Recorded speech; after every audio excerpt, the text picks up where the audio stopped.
Meus irmãos, nós chegamos no momento de sermos edificados pela palavra do Senhor.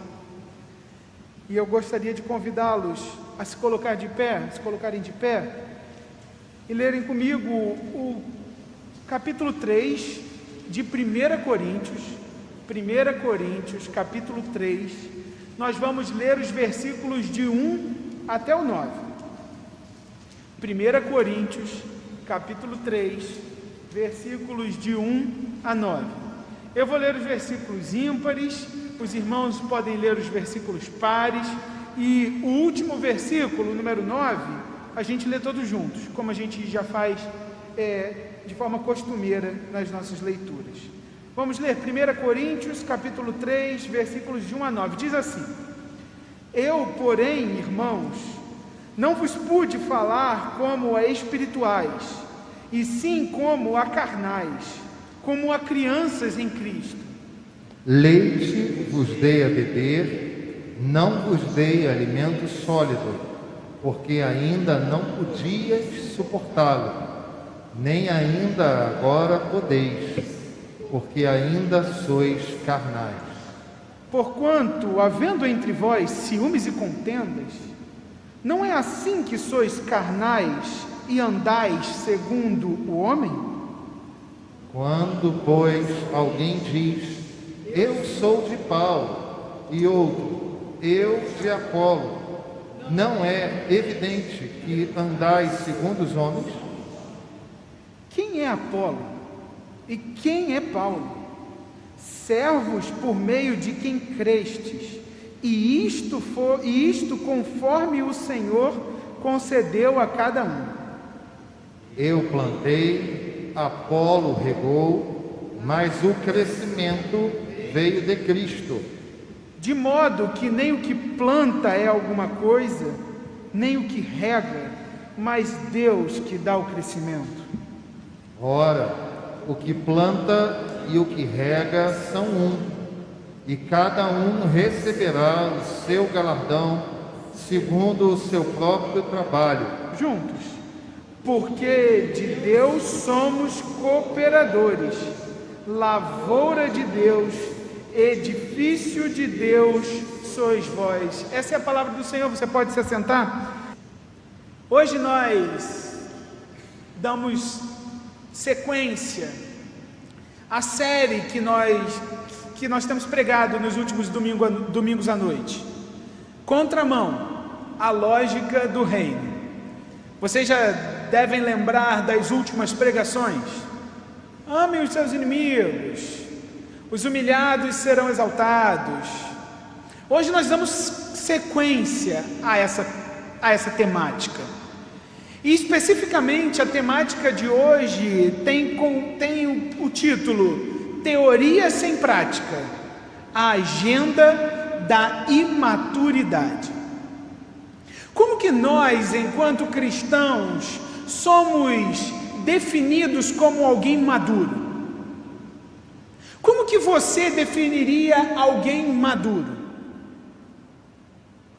É um tanto quanto difícil, ter essa definição clara. Aliás, o que é mais fácil da gente dizer se algo é maduro ou não, é quando a gente olha, por exemplo, para frutos, para legumes, e a gente tem mais ou menos uma noção. Eu digo mais ou menos porque eu tenho vários desafios enquanto marido, mas um deles é quando eu recebo uma lista e eu tenho que ir sozinho no mercado, e nessa lista tem frutas e legumes, e aí eu chego na frente daquelas bancas e tem um monte de gente escolhendo, assim, como se soubesse muito o que está fazendo, escolhendo as melhores cabeças de alho, as melhores cebolas, as melhores frutas, e eu chego e falo, gente, como é que é mesmo que os meus pais me ensinaram, viu?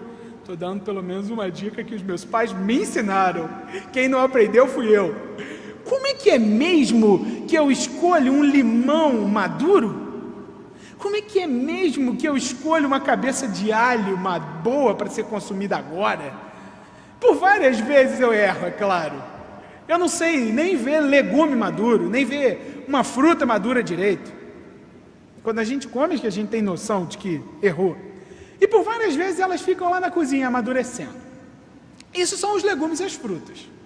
Elas mostram para a gente características como cor, textura, maciez, que elas estão prontas para serem consumidas, ou elas estão maduras. E as pessoas? E quando nós falamos de pessoas, qual é a ideia de maturidade que nós temos? Alguém pode dizer, a idade é um elemento que fala sobre maturidade, mas nem sempre. Geralmente se diz, nem sempre de forma correta, que os mais jovens são menos maduros em geral do que os mais velhos. Também se fala que a maturidade talvez não tenha muito a ver com idade, mas que tenha mais a ver com vivência. Que às vezes um jovem já pode ter tido muita experiência na vida, muitas lutas, muitos problemas, muitas experiências diversas que os forçaram a esse jovem a ser alguém maduro, mais maduro do que a sua idade diz. A pergunta que continua é: o que é ser alguém maduro para o mundo? O que é essa questão de maturidade? Porque se hoje o nosso tema é na contramão do mundo, e nós falaremos sobre maturidade, necessariamente a gente precisa entender que maturidade no reino de Deus não tem a ver com maturidade no mundo. E eu fui procurar uma definição de maturidade. E uma delas é: quem é maduro tem boa tolerância à frustração e contrariedade, tem boa formação moral, tem habilidade e delicadeza no trato com as outras pessoas, tem humor razoavelmente estável, tem controle racional sobre as emoções, aprende com os erros e sabe lidar com as incertezas da vida. Pergunta é: você é maduro? Você passa em todas essas questões? Mas isso é um detalhe. A noção bíblica de maturidade é diferente da noção do mundo de maturidade. E ela pode contrastar um pouco com as noções mais populares, mundanas, seculares, digamos assim. As Escrituras nos ensinam sim que a gente deve honrar as pessoas mais velhas, porque a idade, a experiência deve ser honrada. E normalmente estão associadas sim à sabedoria, à maturidade, mas é preciso reconhecer que nem sempre isso é uma realidade. Abraão já era um homem velho, quando por 2 vezes, por medo dos homens, mentiu com relação à sua esposa e se entregou a sua esposa para outros homens, porque ele tinha medo. E ele era um velho, não era alguém maduro. Ló já era um homem velho quando coabitou com as suas 2 filhas. Noé, ele era bem idoso quando ele se embebedou na frente de seus 2 filhos. Davi cometeu diversos erros, e alguns bem graves, quando já era um homem bem experiente. A maturidade e a imaturidade não tem a ver biblicamente, espiritualmente, com a questão da idade, da origem, da condição social. E seguindo o tema da nossa série, e eu repito, contramão, a lógica do reino, nós podemos ver enquanto o mundo alinha a vivência, a idade, inteligência emocional com a questão da maturidade, na Bíblia, a maturidade está associada à doutrina da santificação. Ou seja, crentes maduros são aqueles que vivem de forma santa no mundo. Isso não tem a ver com a idade. Isso tem a ver com a nossa vivência com Cristo.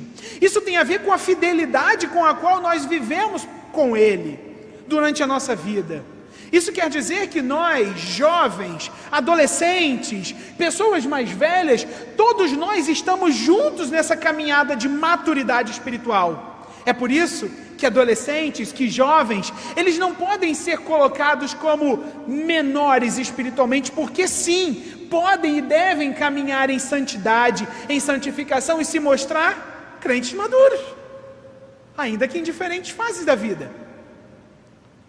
A maturidade cristã está associada à ideia de crescimento espiritual, de crescimento das coisas da fé, de fome de Deus, ao desafio de desfrutar mais do conhecimento e da vivência em um Deus que nos deu tudo.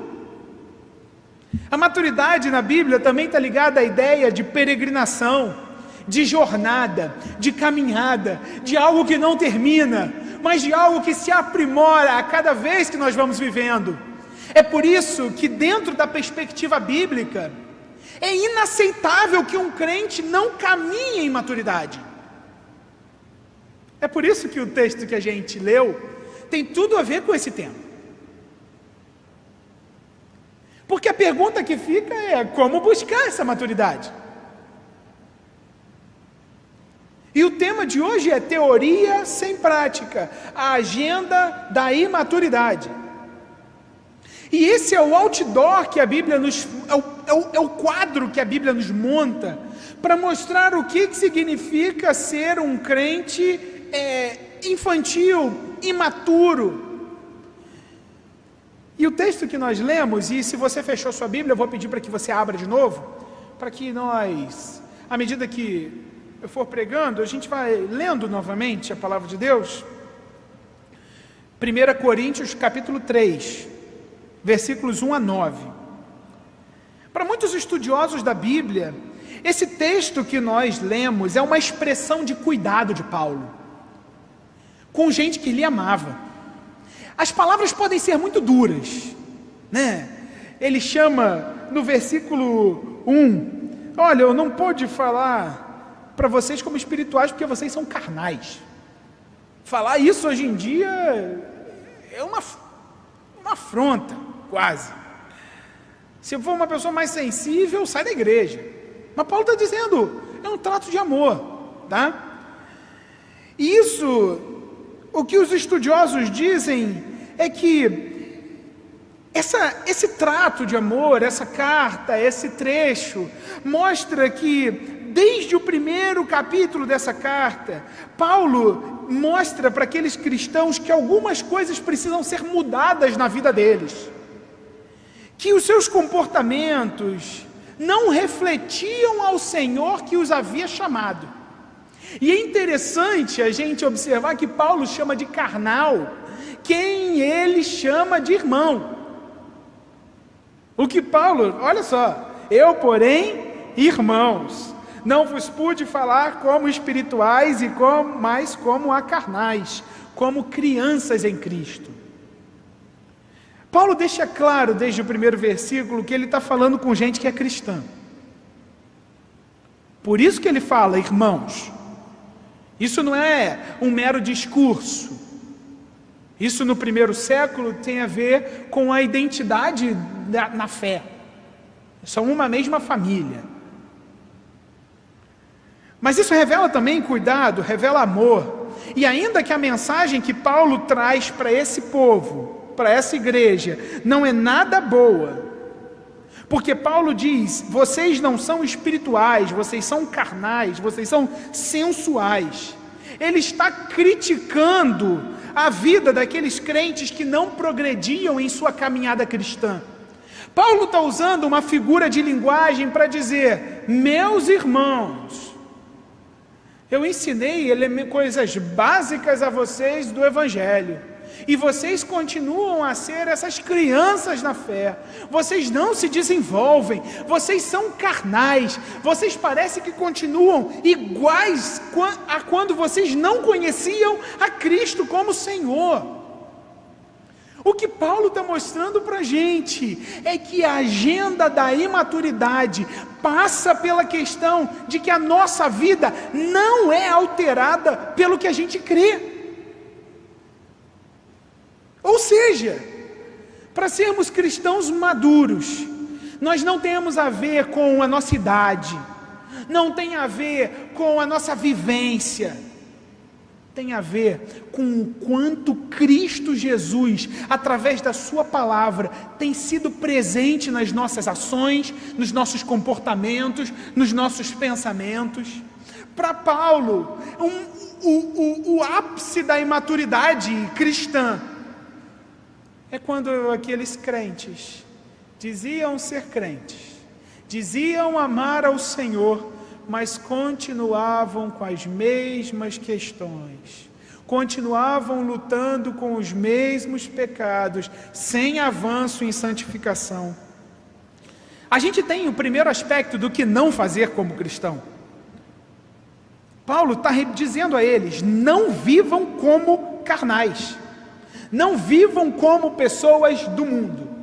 E ainda que a gente, às vezes, tenha mais dificuldade em fazer essa diferenciação entre crentes e do mundo, aqui a questão é nítida, porque tem a ver com a visão que a pessoa tem do mundo. O crente, ele aponta para Deus. O crente, ele aponta para Jesus Cristo, enquanto a pessoa que é do mundo, que não conhece a Jesus Cristo, aponta para si próprio, para os seus próprios desejos, para as suas próprias vontades. Por isso Paulo usa o termo carnais. Paulo está criticando a vida de crentes que não progridem em sua caminhada cristã. Eles são crentes, eles são salvos. No dia em que Jesus Cristo voltar, eles se dobrarão e declararão que há um rei soberano, e habitarão para todo sempre ao lado do Senhor, mas não passam de crianças, porque a sua vida, o seu comportamento, não expressa aquilo que dizem acreditar. O versículo 2 continua com essa ideia.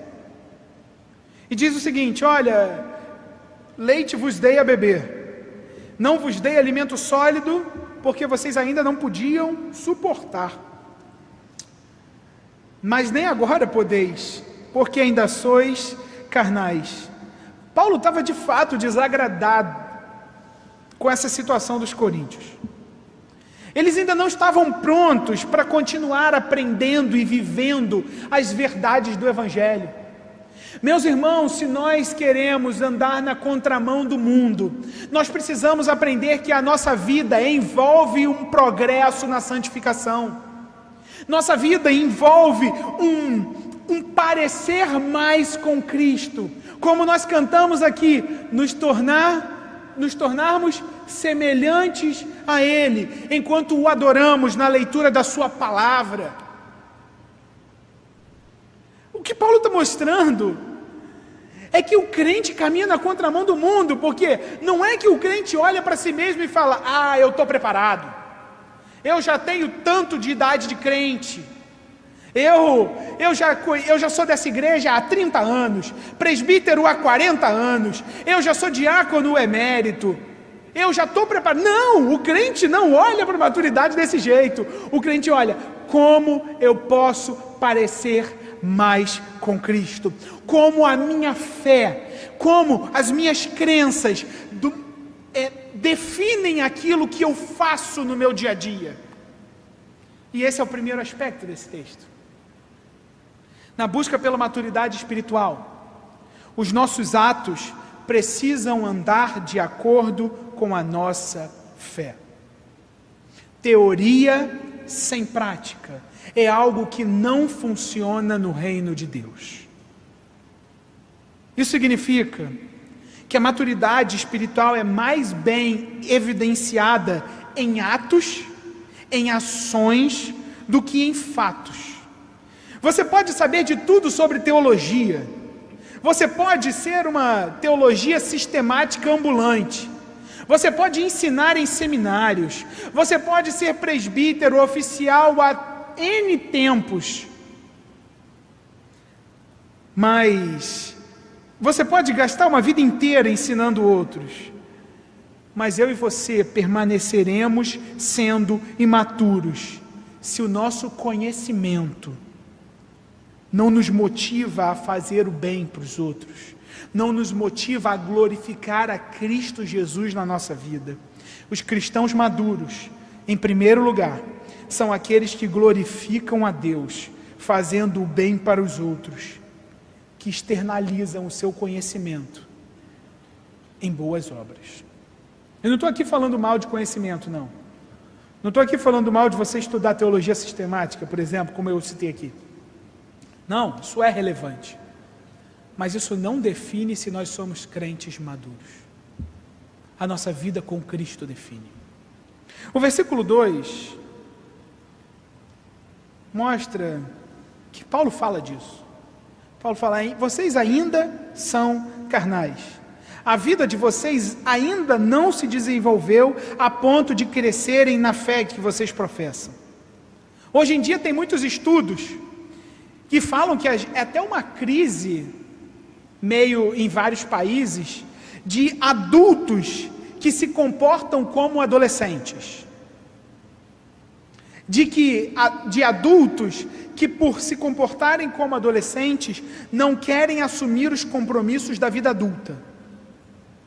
Seja de emprego, seja de casamento, seja de filhos. E o tempo vai passando, e vai passando, e vai passando, e a vida não se desenvolve porque continuam vivendo como adolescentes. Paulo traz a mesma ideia para os coríntios, para mim e para você. Se nós somos cristãos de fato, nascidos de novo, nós precisamos observar se os nossos atos, se a nossa vida, os nossos pensamentos ainda permanecem inalterados. Lembra quando você não era um cristão? A sua vida precisa ter mudado. Porque Cristo, a nossa fé em Cristo muda a nossa forma de enxergar o mundo. A justiça com Cristo é diferente da noção de justiça sem Cristo. Igualdade em Cristo é diferente da nossa noção de igualdade sem Cristo. Redenção, solução para a nossa sociedade com Cristo, é diferente da nossa noção de uma boa sociedade sem Cristo. Isso precisa mudar em nossa mente. Você já conhece a Cristo? Seja um cristão maduro. Viva de forma a proclamar aquilo que você diz acreditar. Não bebam leite e se saciem com esse leite. Se aprofundem em conhecimento de Cristo, mas que esse conhecimento expanda para as pessoas que estão ao seu redor. Teoria sem prática é a agenda número 1 da imaturidade. Mas o texto continua. Versículos 3 e 4. Paulo continua seu texto e agora revela uma segunda questão que a gente deve atentar enquanto cristãos. Olha só. Diz assim: porquanto, havendo entre vós ciúmes e contendas, não é assim que sois carnais e andais segundo o homem? Quando, pois, alguém diz, eu sou de Paulo, e outro, eu de Apolo, não é evidente que andais segundo os homens? Paulo faz uma pergunta retórica. Tem o objetivo de mostrar aos irmãos que os seus relacionamentos também estavam mostrando a imaturidade deles. Se em primeiro lugar a vida, o comportamento, a falta de santificação, a falta de desenvolvimento na fé mostrava como eles eram imaturos, os relacionamentos deles quebrados no meio da igreja também mostravam como eles eram imaturos. Ou seja, o que Paulo está dizendo nos versículos 3 e 4 é mais ou menos o seguinte: olha, em primeiro lugar a vida de vocês está mostrando que vocês continuam imaturos, mas o relacionamento de vocês está igualzinho ao relacionamento do mundo. Vocês estão todos divididos, vocês estão todos numa expressão atual nossa, em panelas. em grupos. Vocês são crianças. Seus relacionamentos têm ciúmes, têm brigas no meio do povo de Cristo. Quando cristãos começam a viver entre si, com mais brigas do que união, a gente pode ter uma certeza: isso é reflexo de imaturidade. E isso é na contramão do mundo. Porque no mundo há uma exaltação pela nossa individualidade, pela nossa independência. Mas o que Paulo está mostrando para a gente é a independência e a individualidade dentro do povo de Cristo mostra imaturidade. O segundo aspecto que a gente deve atentar como cristãos que não querem ser crianças envolve os nossos relacionamentos. Em busca de maturidade espiritual, em segundo lugar, nós devemos buscar a unidade em amor, mesmo com aqueles que pensam diferentes de nós. Meus irmãos, nem sempre nós vamos encontrar o mesmo pensamento para todas as áreas da vida. Nem sempre a nossa visão política vai ser igual. Nem sempre o nosso olhar sobre a igreja e sobre as questões da igreja local vão ser iguais. Nem sempre todo mundo está num dia bom e cumpre as expectativas em cima do outro. Nem sempre. No nosso meio, nem sempre nós vamos encontrar uma unanimidade de pensamentos em tudo.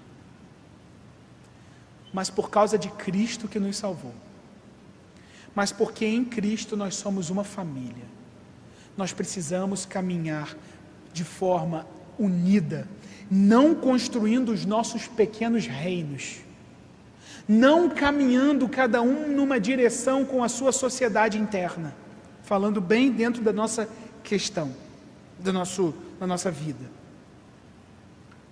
A gente precisa apontar e aprender a andar em unidade, porque isso é algo que cristãos maduros fazem.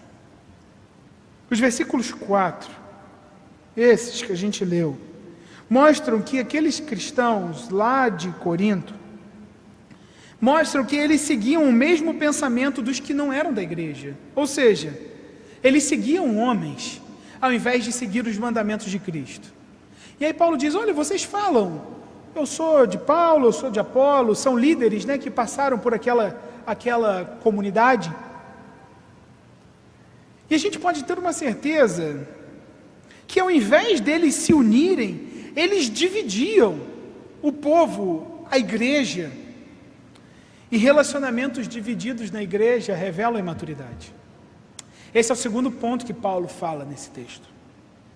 Mas nos versículos de 5 a 9, a gente tem o último. Paulo mostra a última questão que nós podemos aprender nesse texto acerca de um caminho de maturidade do cristão. E esse caminho é a fidelidade ao chamado de Deus. Paulo mostra no versículo 5 que mais importante do que Paulo ou Apolo, como líderes, e que alguns usavam para gerar divisão na igreja, mais importante do que eles serem líderes, ambos eram instrumentos e servos nas mãos de Deus e eram fiéis ao seu chamado. Ele tira qualquer ideia de rivalidade. Se os seguidores de Paulo, os seguidores de Apolo rivalizavam entre eles, Paulo joga isso por terra e dizendo: quem são esses? Eles são servos de um mesmo Deus. Por que vocês estão divididos? Não há distinção entre Paulo, entre Apolo. E o versículo 6 mostra que ele tinha convicção de ter cumprido o papel que Deus havia lhe dado. Por isso ele diz: eu plantei, Apolo regou, mas o crescimento veio de Deus. O que Paulo mostra aqui é que ele reconhece que as diferentes tarefas e dons concedidos a Deus, por Deus, através da liderança, que esses dons, o crescimento da igreja, tem um só responsável, o próprio Deus. E assim ele continua mostrando até o versículo 9, que o instrumento, o obreiro, eu e você como servos, não temos valor por nós mesmos. Mas aquele que dá o poder, aquele que opera o crescimento, aquele que opera a maturidade, esse é que merece todo o reconhecimento. O que ele diz? Que cristãos maduros em sua fé não buscam para si reconhecimento, promoção, elogios, mas buscam em primeiro lugar realizar a tarefa que Deus deu com fidelidade. E aí no 8 e 9 ele termina mostrando que a unidade entre o povo de Deus é muito importante e revela esse crescimento, essa maturidade, e que a recompensa vem de Deus. Paulo termina mostrando que ele não tem uma rivalidade com Apolo. Paulo não está pensando em quantos seguidores a mais ele tem comparado a Apolo. Paulo não está pensando se a sociedade interna que ele encabeça está fazendo mais sucesso do que a outra, a de Apolo. O que Paulo está mostrando é: todos nós estamos servindo em um mesmo propósito, e é o Senhor quem tem operado sobre a minha vida e sobre a vida dele. Operem dessa forma também. Paulo termina. 3 atitudes de cristãos maduros.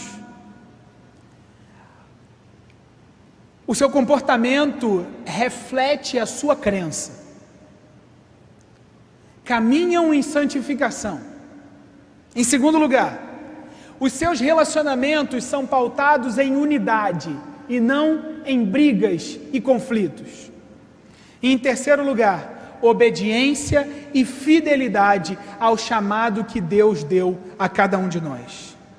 3 pontos que Paulo indica para os cristãos lá da igreja de Corinto, como que eles deveriam mudar.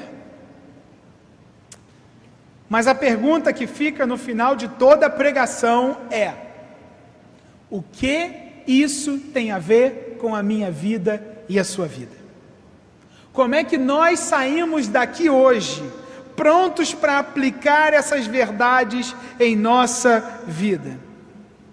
Em primeiro lugar, meu irmão e minha irmã, quando nós entendemos que o cristão maduro é aquele que busca se parecer cada vez mais com Cristo, nós precisamos olhar para as nossas atitudes de forma intencional. Quando Paulo chama as pessoas daquela igreja de crianças, de carnais, é porque não havia neles uma mudança de atitude. Então, eu e você, quando nós caminhamos na direção do reino por uma maturidade, a gente precisa avaliar as nossas atitudes, se elas refletem o Deus que nos chamou. Cristianismo não tem a ver com legalismo, com moralismo, com dizer, eu faço isso para ser aceito por Deus.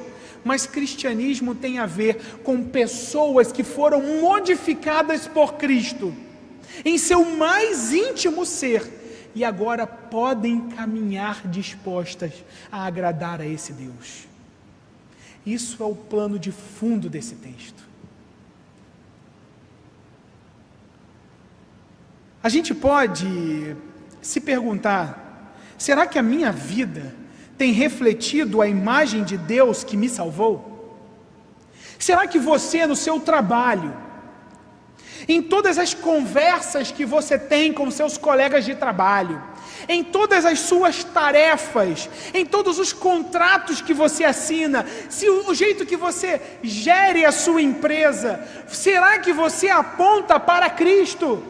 A pergunta, aqui a resposta nossa deve ser: em cada momento, eu e você lutamos para glorificar a Deus em todos os momentos da nossa vida. A gente tem um monte de adolescente aqui. Tem a Débora, Isadora, o Bruno, o Mateus. A pergunta que fica para a gente é: será que eu estou olhando para a minha carreira lá na frente, com a forma com que o mundo olha? Será que eu quero ser um dia rico demais? Ou será que eu estou avaliando os dons que o próprio Deus me deu, de forma a eu glorificá-lo na minha carreira, glorificá-lo no resultado do vestibular? Eu quis fazer esse comentário para vocês, não que haja uma diferenciação, mas para mostrar que a maturidade cristã não é algo específico daqueles que são mais velhos, não, mas os nossos adolescentes, os nossos jovens, eles sim podem mostrar serem pessoas maduras em sua fé. Eu acredito nisso, e a Bíblia vem nos dizer isso. Será que nós, enquanto homens e mulheres, enquanto maridos e esposas, pais e mães, irmãos, tios, avós, será que nós glorificamos a Deus nas nossas atitudes? Esse é o primeiro aspecto que cristãos maduros mostram para o mundo. A vida deles aponta para a sua fé. Mas mais do que isso, em segundo lugar, maturidade espiritual é refletida nos nossos relacionamentos. E nós, como igreja, nós somos chamados a vivermos em unidade, mesmo em meio à diversidade.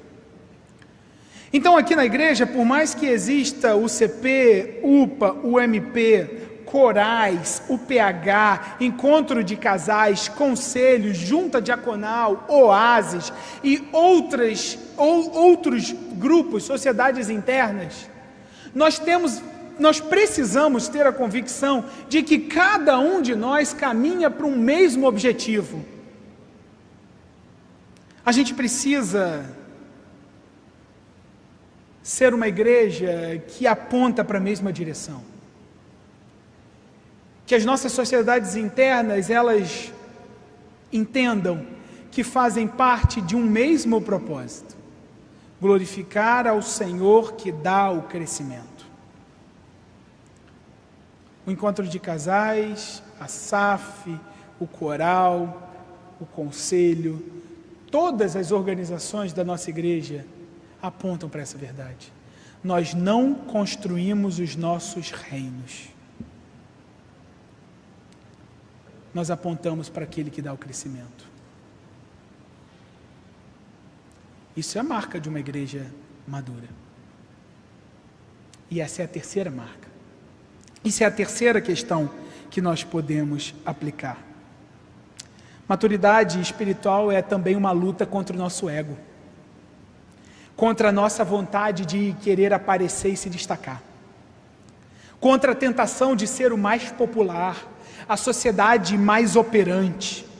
Maturidade cristã é saber que quem deve aparecer e receber destaque e receber os créditos é aquele que nos chamou como filhos.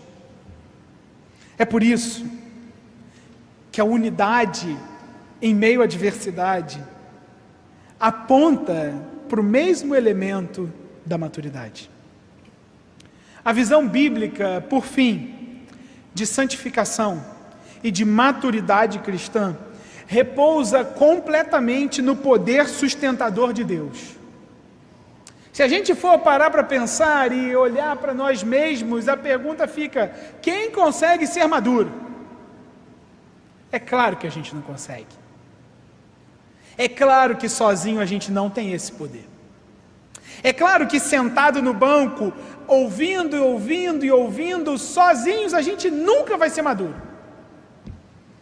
Mas a doutrina da santificação na Bíblia e do crescimento em maturidade aponta para a pessoa de Jesus Cristo, que nos sustenta em meio à nossa caminhada. Como Jesus diz na parábola da videira e dos ramos, lá em João 15, 5, sem mim, vocês nada podem fazer.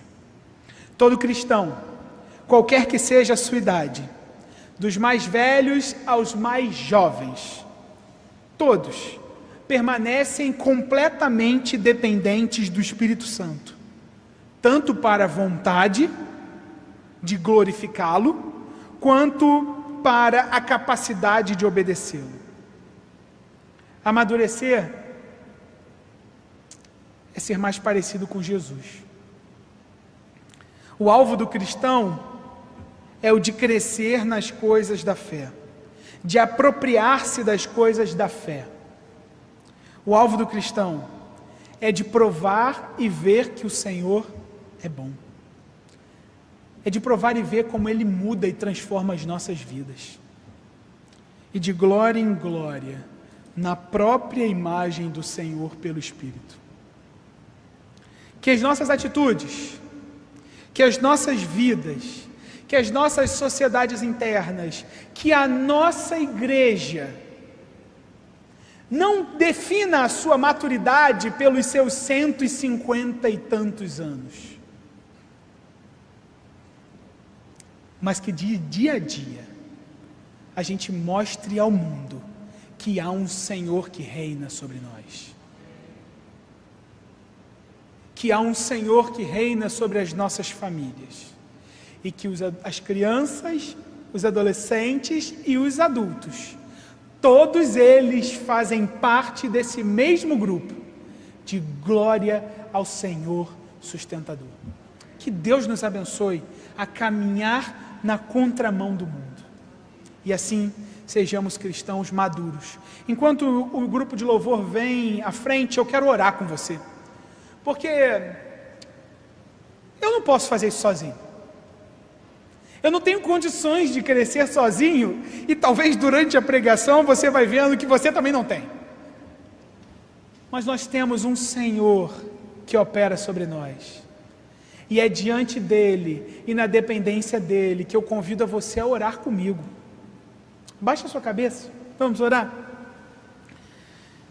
Senhor Deus, nós reconhecemos que nós não temos capacidade sozinho de crescermos em conhecimento, em vida contigo, mas nós te damos graças porque o teu Espírito Santo opera sobre nós, opera em nós e vai à frente de nós.